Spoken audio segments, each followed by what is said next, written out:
Les Parcours du Cœur Hauts-de-France ont remis leur trophée 2021 au Nouveau Siècle à Lille le 9 octobre dernier. L'événement a réuni un public composé de personnalités du monde de la santé, du sport, de l'éducation, ainsi que des représentants des 73 Parcours du Cœur nominés pour cette édition 2021. En 2019, 1400 établissements scolaires et 560 communes des Hauts-de-France s'étaient mobilisés pour la première action de prévention santé de France qui avait réuni près de 350 000 personnes dans la région.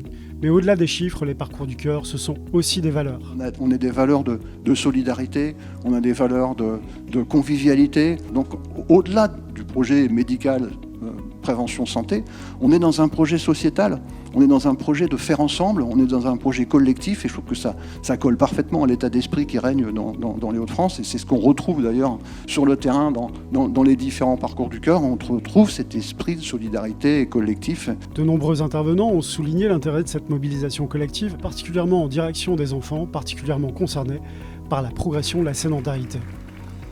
Parce qu'on le voit dans notre pratique de médecin, en consultation, que le confinement a été un incubateur de mauvaise hygiène de vie. C'est les S rouges du cœur, la sédentarité, le stress, le mauvais sommeil. Et finalement, les Parcours du Cœur sont une opportunité d'aller vers les S verts, l'activité physique, le sourire, la bienveillance. 15 trophées ont été remis essentiellement à des Parcours du Cœur scolaires afin de mettre en valeur l'engagement de leurs organisateurs, partager les bonnes idées et donner envie d'organiser un parcours en 2022. Les représentants des institutions régionales ont pu souligner l'importance de cette action de prévention qui lutte contre une mortalité cardiovasculaire prématurée dans les Hauts-de-France supérieure de près de 40% à la moyenne nationale. C'est toujours un grand moment de voir les élèves de façon collective, ensemble, avec les frères, les petits frères, les grands, ceux du CM2, ceux de la grande section, les parents d'élèves qui s'impliquent aussi dans cette manifestation.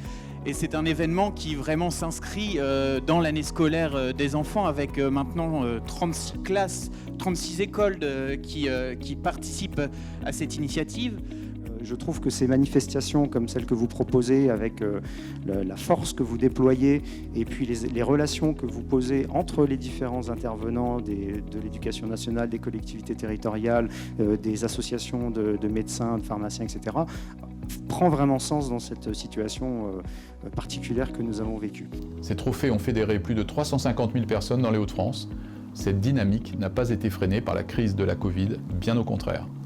Cette crise sanitaire nous l'a prouvé, à toutes et tous, il faut pratiquer une activité physique régulière. L'activité physique est en effet indispensable pour la prévention et pour éviter la récidive des maladies cardiovasculaires, mais aussi dans toutes les maladies chroniques, au premier rang desquelles le diabète, l'hypertension et de manière générale les cancers et bien d'autres pathologies. La santé, ça se travaille dès le plus jeune âge et il faut vraiment que les établissements scolaires s'impliquent fortement dans cette action des Parcours du Cœur. Et je crois énormément dans cette culture de l'engagement et les Parcours du Cœur, je pense que voilà, si ça marche, c'est parce qu'il y a un lien social, c'est parce qu'il y a une finalité concrète au bout qu'on peut aller toucher et je pense que les élèves, si on leur présente ça, ils s'engagent. Le sport prévention santé, c'est pas un effet de mode, c'est une réalité concrète et on sait que la sédentarité, c'est la troisième cause de mortalité dans le monde et la première cause de mortalité évitable en France. Et donc mettons-nous au sport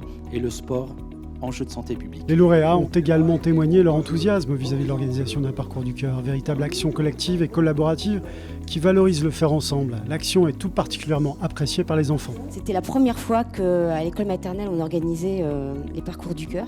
En tout cas, on a vécu 2 jours formidables avec des événements sportifs en lien avec les municipalités et puis plein de choses sur l'alimentation, un travail en amont, en aval, à partir des affiches de la Fédération de cardiologie et puis des affiches qu'on a créées nous-mêmes avec les enfants. Tous les enfants se sont engagés dans cette action, tous les enseignants menés par Madame ont vécu cette belle journée. Vraiment, c'était un moment magique. Et on a eu 600 personnes qui ont participé au Parcours du Cœur, alors sur une population de la Gain qui est de 6 000. Après 2 années en demi-teinte liées à la crise sanitaire, les Parcours du Cœur Hauts-de-France ont de grandes ambitions pour 2022 et invitent les communes, les associations et les établissements scolaires à organiser un parcours au printemps prochain en s'inscrivant sur le site de la Fédération française de cardiologie. Cette mobilisation collective autour des Parcours du Cœur a l'ambition de placer notre région au premier rang des acteurs de la prévention et de faire reculer la mortalité cardiovasculaire. Rejoignez-les. Bravo encore à toutes les écoles, à tous ceux qui se mobilisent pour ces parcours du cœur et vivement les prochains parcours du cœur. Et voilà, vivement printemps 2022, mais dès maintenant en rentrant, vous vous inscrivez surtout pour le prochain parcours du cœur et vous portez la bonne parole des parcours du cœur. Vous en parlez chacun à 10 personnes. On va gagner notre pari l'année prochaine.